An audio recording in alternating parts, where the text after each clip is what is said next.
A wrestler with sharks. Nobody had much respect for the labor leader.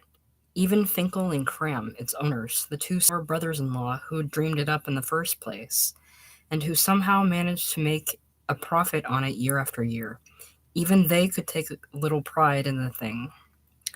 At least, that's what I used to suspect from the way they'd hump grudgingly around the office, shivering the bile green partitions with their thumps and shouts, grabbing and tearing at galley proofs, breaking pencil points, dropping wet cigar butts on the floor, and slamming telephones contemptuously into their cradles. The labor leader was all either of them would ever have for a life's work, and they seemed to hate it. You couldn't blame them. The thing was a monster. In format, it was a fat, biweekly tabloid, badly printed, that spilled easily out of your hands and was very hard to put together again in the right order. In policy, it called itself an independent newspaper pledged to the spirit of the trade union movement, but its real pitch was to be a kind of trade journal for union officials, who subscribed to it out of the union funds and who must surely have been inclined to tolerate, rather than to want or need, whatever thin sustenance it gave to them. The leader's coverage of national events from the labor angle was certain to be stale, likely to be muddled, and often opaque with typographical errors. Most of its dense columns were filled with flattering reports on the doings of the unions whose leaders were on the subscription list, often to the exclusion of much bigger news about those whose leaders weren't. And every issue carried scores of simple-minded ads urging harmony in the names of various small industrial firms that Finkel and Cram had been able to beg or browbeat into buying space. A compromise that would almost certainly have hobbled a real labor paper, but that didn't. Typically enough seemed to cramp the leader style at all. There was a fast turnover on the editorial staff. Whenever somebody quit, the leader would advertise in the help wanted section of the Times, offering a moderate salary commensurate with experience.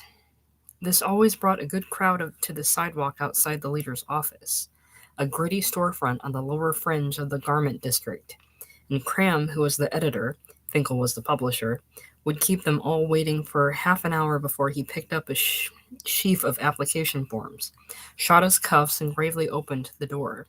I think he enjoyed this occasional chance to play the man of affairs. "All right, take your time," he'd say, as they jostled inside and pressed against the wooden rail that shielded the inner offices. "Take your time, gentlemen."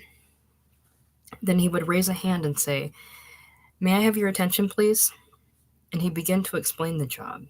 Half the applicants would go away when he got to the part about the salary structure, and most of those who remained offered little competition to anyone who was sober, clean, and able to construct an English sentence. That's the way we'd all been hired, the 6 or 8 of us who frowned under the leader's sickly fluorescent lights that winter, and most of us made no secret of our desire for better things. I went to work there a couple of weeks after losing my job on one of the metropolitan dailies, and stayed only until I was rescued the next spring by the big picture magazine that still employs me. The others had other explanations, which, like me, they spent a great deal of time discussing. It was a great place for shrill and redundant hard-luck stories. But Leon Sobel joined the staff about a month after I did, and from the moment Cram led him into the editorial room, we all knew he was going to be different.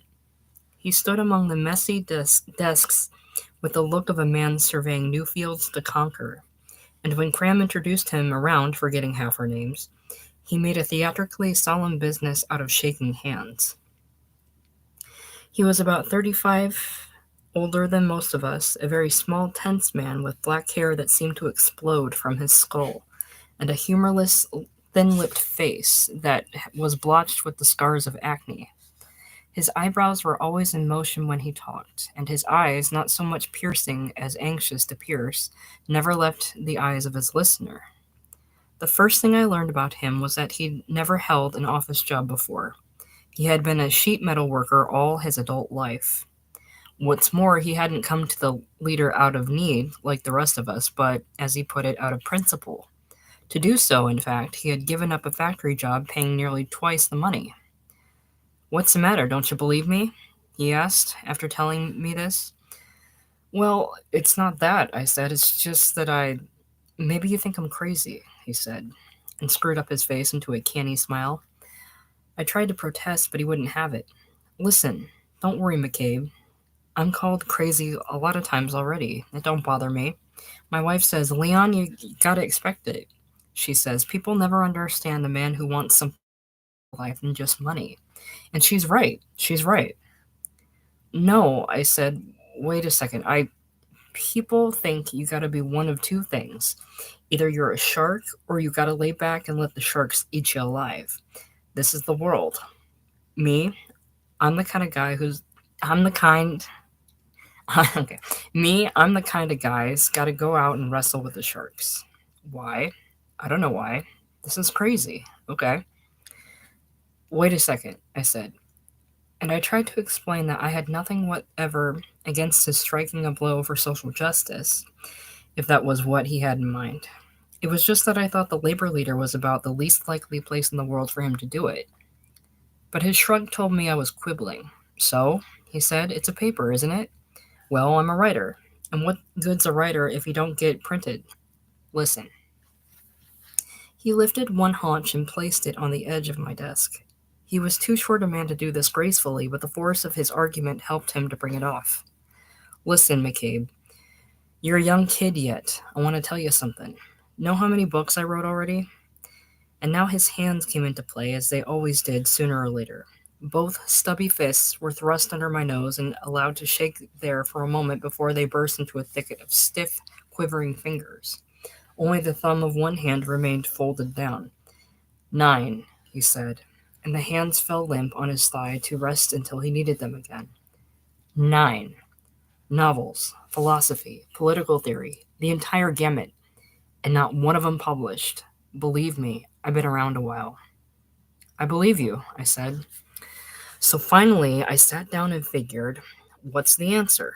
And I figured this. The trouble with my books is they tell the truth. And the truth is a funny thing, McCabe. People want to read it, but they only want to read it when it comes from somebody they already know their name. Am I right? So all right. I figure I want to write these books. First, I gotta build up a name for myself. This is worth any sacrifice. This is the only way. You know something, McCabe? The last one I wrote took me 2 years. 2 fingers sprang up to illustrate the point and dropped again. 2 years.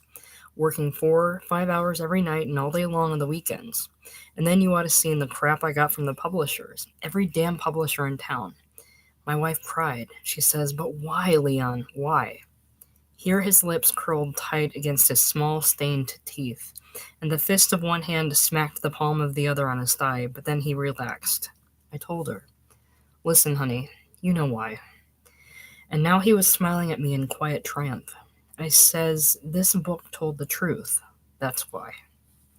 Then he winked, slid off my desk, and walked away, erect and jaunty in his soiled sport shirt and his dark serge pants that hung loose and shiny in the seat.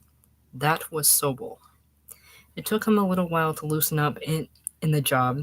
For the first week or so, when he wasn't talking, he went at everything with a zeal and a fear of failure that disconcerted everyone but Finney, the managing editor. Like the rest of us, Sobel had a list of 12 or 15 union offices around town, and the main part of his job was to keep in touch with them and write up whatever bits of news they gave out. As a rule, there was nothing very exciting to write about. The average story ran 2 or 3 paragraphs with a single column head. Plumbers win, 3-cent pay hike, or something like that. But Sobel composed them all as carefully as sonnets, and after he'd turned one in, he would sit chewing his lips in anxiety until Finney raised a forefinger and said, "Come here a second, Sobel." Then he'd go over and stand, nodding apologetically, while Finney pointed out some niggling grammatical flaw. Never end a sentence with a preposition, Sobel. You don't want to say, gave the plumbers new grounds to bargain on. You want to say, gave the plumbers new grounds on which to bargain. Finney enjoyed these lectures. The annoying thing, from a spectator's point of view, was that Sobel took so long to learn what everyone else seemed to know instinctively. that Finney was scared of his own shadow and would back down on anything at all if you raised your voice.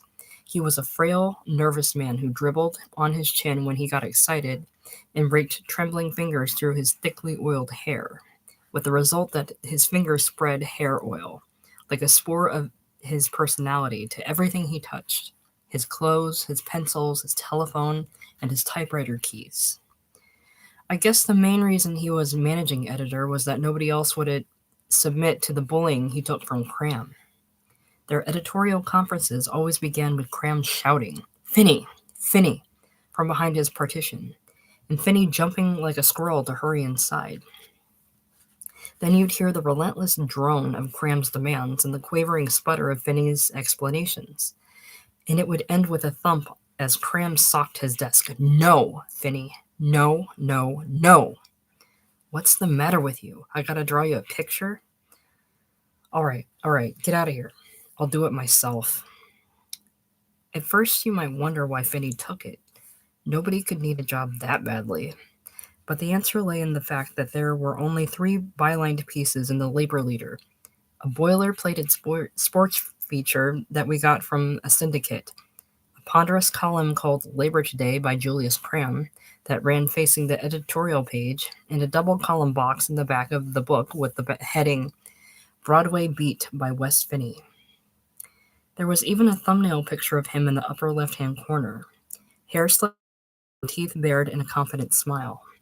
The text managed to work in a labor angle here and there, and a paragraph on actors' equity, say, or the Stagehands' union, but mostly he played it straight, in the manner of 2 or 3 real Broadway and nightclub columnists.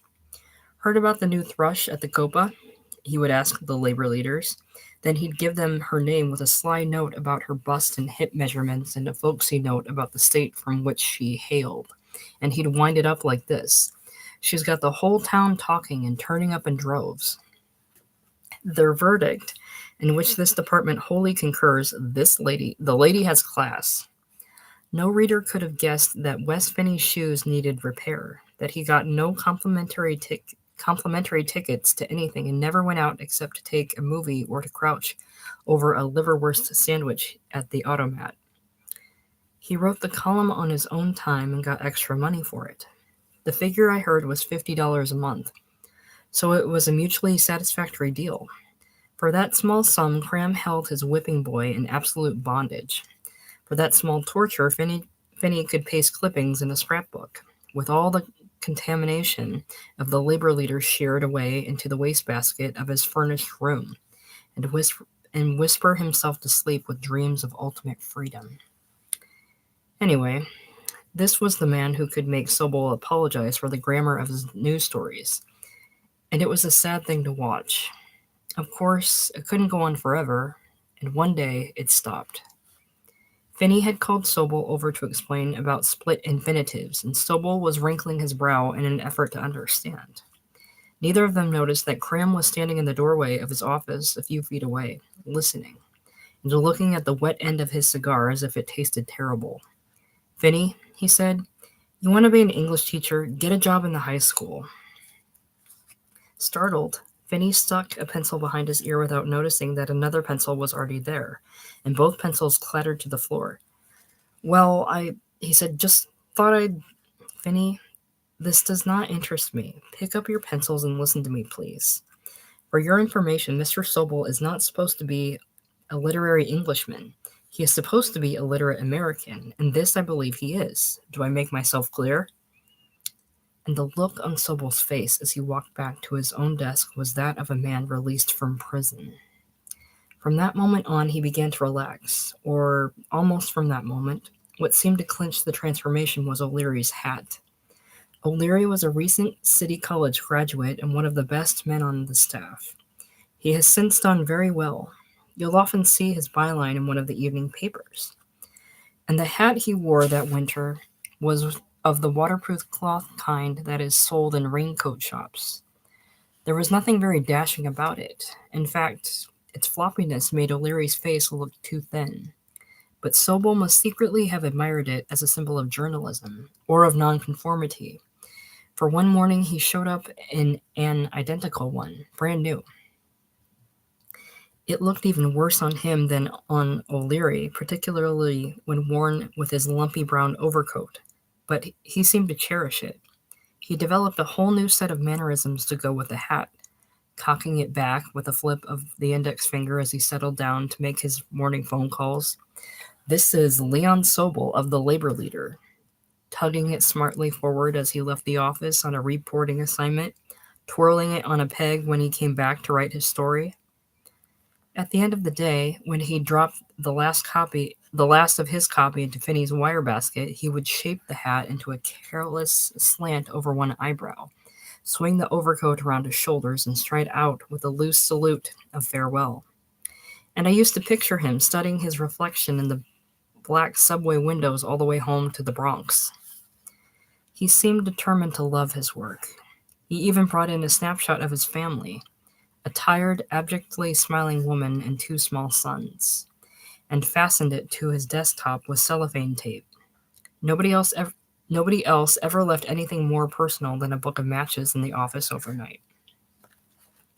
One afternoon, toward the end of February, Finney summoned me to his oily desk. "McCabe," he said, "want to do a column for us?" What kind of a column?" "Labor gossip," he said. "Straight union items with a gossip or a chatter angle. Little humor, personality, stuff like that." "Mr. Cram thinks we need it, and I told him you'd be the best man for the job." I can't deny that I was flattered. We are all conditioned by our surroundings, after all, but I was also suspicious. "Do I get a byline?" He began to blink nervously. "Oh, no, byline," he said. "Mr. Cram wants this to be anonymous. See, this guys'll give you any items they turn up, and you'll just collect them and put them in shape. It's just something on office time, part of your regular job. See what I mean?" I saw what he meant. "Part of my regular salary, too," I said, "right?" "That's right." "No thanks," I told him, and then feeling generous, I suggested that he try O'Leary. "Nah, I already asked him," Finney said. "He don't want to do it either. Nobody does." I should have guessed, of course, that he'd been working down the list of everyone in the office, and to judge from the lateness of the day, I must have been close to the tail end. Sobel fell in step with me as we left the building after work that night. He was wearing his overcoat cloak style, the sleeves dangling and holding his cloth hat in place as he hopped nimbly to avoid the furrows of dirty slush on the sidewalk. "Let you in on a little secret, McCabe," he said. "I'm doing a column for the paper. It's all arranged." "Yeah?" I said. "Any money in it?" "Money?" He winked. "I'll tell you about that part. Let's get a cup of coffee." He led me into the tiled and steaming brilliance of the automat, and when we were settled at a damp corner table, he explained everything. "Finney says no money, see?" So I said, "Okay." "He says no byline either." I said, "Okay." He winked again, playing it smart. "How do you mean?" "How do I mean?" He always repeated your question like that, savoring it, holding his black eyebrows high while he made you wait for the answer. "Listen, I got this Finney figured out. He don't decide these things. You think he decides anything around that place? You better wise up, McCabe. Mr. Cram makes the decisions, and Mr. Cram is an intelligent man. Don't kid yourself." Nodding, he raised his coffee cup, but his lips recoiled from the heat of it, puckered, and blew into the steam before they began to sip with gingerly impatience. "Well," I said, "okay, but I check with Cram before you start counting on anything." "Check?" He put his cup down with a clatter. "What's to check?" "Listen, Mr. Cram wants a column, right? You think he cares if I get a byline or not? Or the money either? You think if I write a good column, he's going to quibble over paying me for it? You're crazy. Finney's the one, don't you see? He don't want to give me a break because he's worried about losing his own column. Get it? So all right, I'll check with nobody until I got that column written." He prodded his chest with a stiff thumb. "On my own time. Then I take it to Mr. Cram and we talk business. You leave it to me." He settled down comfortably, elbows on the table, with both hands cradling the cup just short of drinking position while he blew into the steam. "Well," I said, "I hope you're right. Be nice if it does work out that way." It may not," he conceded, pulling his mouth into a grimace of speculation and tilting his head to one side. It's a gamble." But he was only saying that out of politeness, to minimize my envy. He could afford to express doubt because he felt none, and I could tell he was already planning the way he'd tell his wife about it. The next morning, Finney came around to each of our desks with instructions that we were to give Sobel any gossip or chatter items we might turn up. The column was scheduled to begin in the next issue. Later, I saw him in conference with Sobel, briefing him on how the column was to be written, and I noticed that Finney did all the talking. Sobel just sat there, making thin, contemptuous jets of cigarette smoke. We had just put an issue to press, so the deadline for the column was 2 weeks away. Not many items turned up at first. It was hard enough getting news out of the unions we covered, let alone chatter. Whenever someone did hand him a note, Sobel would frown over it, add a scribble of his own, and drop it in a desk drawer. Once or twice I saw him drop one in the wastebasket. I only remember one of the several pieces I gave him. The business agent of the steamfitters local I covered had yelled at me through a closed door that he couldn't be bothered that day because his wife had just had twins. But Sobel didn't want it. So the guy's got twins, he said. So what? Suit yourself, I said. You getting much other stuff? He shrugged. Some. I'm not worried. I'll tell you one thing, though. I'm not using a lot of this crap, this chatter. Who the hell's going to read it? You can have a whole column full of crap like that. Gotta be something to hold it together, am I right? Another time, the column was all he talked about now. He chuckled affectionately and said, My wife says I'm just as bad now as when I was working on my books. Right, right, right. She don't care, though, he added. She's really getting excited about this thing. She's telling everybody, the neighbors, everybody. Her brother come over Sunday, starts asking me how the job's going. You know, in a wise guy kind of way. I just kept quiet, but my wife pipes up, Leon's doing a column for the paper now. And she tells him all about it. Boy, you ought to seen his face. Every morning he brought in the work he had done the night before, a wad of handwritten papers, and used his lunch hour to type it out and revise it while he chewed a sandwich at his desk. And he was the last one to go home every night. We'd leave him there hammering his typewriter in a trance of concentration. Finney kept bothering him. How you coming on that feature, Sobel? But he always parried the question with squinted eyes and a truculent lift of the chin. What are you worried about? You'll get it. And he would wink at me. On the morning of the deadline, he came to work with a little patch of toilet paper on his cheek. He had cut himself shaving in his nervousness, but otherwise he looked as confident as ever. There were no calls to make that morning. On deadline days, we all stayed in to work on copy and proofs. So the first thing he did was to spread out the finished manuscript for everybody. His absorption was so complete that he didn't look up until Finney was standing at his elbow. You want to give me that feature, Sobel? Sobel grabbed up the papers and shielded them with an arrogant forearm. He looked steadily at Finney and said with a firmness that he must have been rehearsing for 2 weeks, I'm showing this to Mr. Cram, not you. Finney's whole face began to twitch in a fit of nerves. No. Mr. Cram don't need to see it, he said. Anyway, he's not in yet. Come on, let me have it. You're wasting your time, Finney, Sobel said. I'm waiting for Mr. Cram. Muttering, avoiding Sobel's triumphant eyes, Finney went back to his own desk, where he was reading proof on Broadway Beat. My own job that morning was at the layout table, pasting up the dummy for the first section. I was standing there working the unwieldy page forms and the paste-clogged scissors when Sobel sidled up behind me looking anxious. You want to read it, McCabe? He asked before I turned it in, and he handed me the manuscript. The first thing that hit me was that he had clipped a photograph to the top. He clipped a photograph to the top of page 1, a small portrait of himself in his cloth hat. The next thing was his title, Sobel Speaking by Leon Sobel. I can't remember the exact words of the opening paragraph, but it went something like this. This is a debut of a new department in the Labor Leader, and moreover, it is also something new for your correspondent, who has never handled a column before.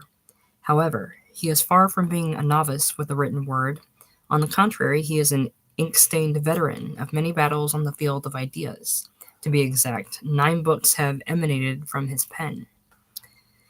Naturally, in those tomes, his task was somewhat different than that which it will be in this column. And yet he hopes that this column will also strive as they did to penetrate the basic human mystery, in other words, to tell the truth. When I looked up, I saw he had picked open the razor cut on his cheek and it was bleeding freely. Well, I said, for one thing, I wouldn't give it to him with your picture that way. I mean, don't you think it might be better to let him read it first and then? Okay, he said, blotting at his face with a wadded gray handkerchief. Okay, I'll take the picture off. Go ahead, read the rest. But there wasn't time to read the rest. Cram had come in, Vinny had spoken to him, and now he was standing in the door of his office, champing crossly on a dead cigar. You wanted to see me, Sobel? He called. Just a second, Sobel said. He straightened the pages of Sobel Speaking and detached the photograph, which he jammed into his hip pocket as he started for the door. Halfway there, he remembered to take off his hat and threw it unsuccessfully at the hat stand. Then he disappeared behind the partition, and we all settled down to listen. It wasn't long before Cram's reaction came through. No, Sobel.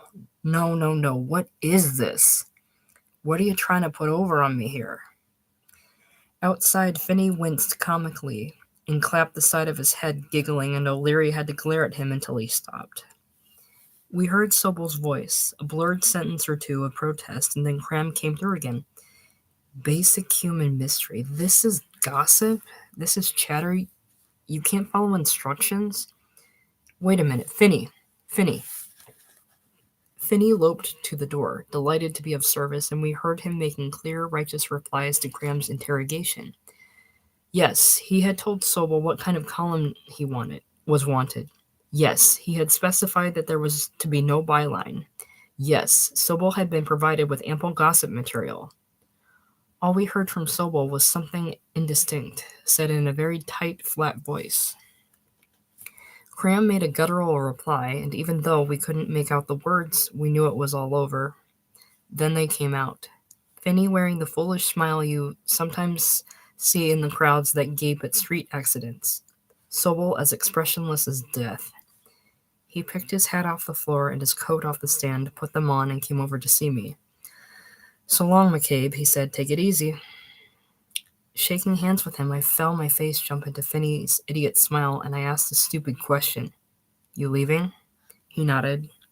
Then he shook hands with O'Leary. So long, kid, and hesitated, uncertain whether to shake hands with the rest of the staff. He settled for a little wave of the forefinger and walked out to the street. Finney lost no time in giving us all the inside story in an eager whisper. That guy's crazy. He says to Cram, you take this column or I quit, just like that. Cram just looks at him and says, quit? Get out of here, you're fired. I mean, what else could he say? Turning away, I saw that the snapshot of Sobel's wife and son still laid taped to his desk. I stripped it off and took it out to the sidewalk. Hey, Sobel, I yelled. He was a block away, very small, walking toward the subway. I started to run after him, nearly breaking my neck on the frozen slush. Hey, Sobel! But he didn't hear me. Back at the office, I found his address in the Bronx telephone directory, put the picture in an envelope and dropped it in the mail, and I wished that were the end of the story. But that afternoon, I called up the editor of a hardware trade journal I had worked on before the war, who said he had no vacancies on his staff but might soon, and would be willing to interview Sobel if he wanted to drop in. It was a foolish idea. The wages there were even lower than that on the leader, and besides, it was a place for very young men whose fathers wanted them to learn the hardware business. Sobel would probably have been ruled out the minute he opened his mouth. But it seemed better than nothing, and as soon as I was out of the office that night, I went to a phone booth and looked up Sobel's name again. A woman's voice answered, but it wasn't the high, faint voice I'd expected. It was low and melodious. That was the first of my several surprises. Mrs. Sobel? I asked, absurdly smiling into the mouthpiece. Is Leon there? She started to say, just a minute, but changed it to, who's calling, please? I'd rather not disturb him right now. I told her my name and tried to explain about the hardware deal. I don't understand, she said. What paper is it exactly? Well, it's a trade journal, I said. It doesn't amount to much, I guess, but it's, a pretty good little thing of its kind. I see, she said. And you want him to go in and apply for a job, is that it? Well, I mean, if he wants to, is all, I said. I was beginning to sweat. It was impossible to reconcile the wan face in Sobel's snapshot with this serene, almost beautiful voice. I just thought he might like to give it a try, is all. Well, she said, just a minute, I'll ask him. She put down the phone, and I heard them talking in the background. Their words were muffled at first, but then I heard Sobel say, I'll talk to him. I'll just say thanks for calling. And I heard her answer with infinite tenderness. No, honey, why should you? He doesn't deserve it. McCabe's all right, he said. No, he's not, she told him, or he'd have the decency to leave you alone. Let me do it. Please, I'll get rid of him. When she came back to the phone, she said, No, my husband says he wouldn't be interested in a job of that kind. Then she thanked me politely, said goodbye, and left me to climb guilty and sweating out of the phone booth.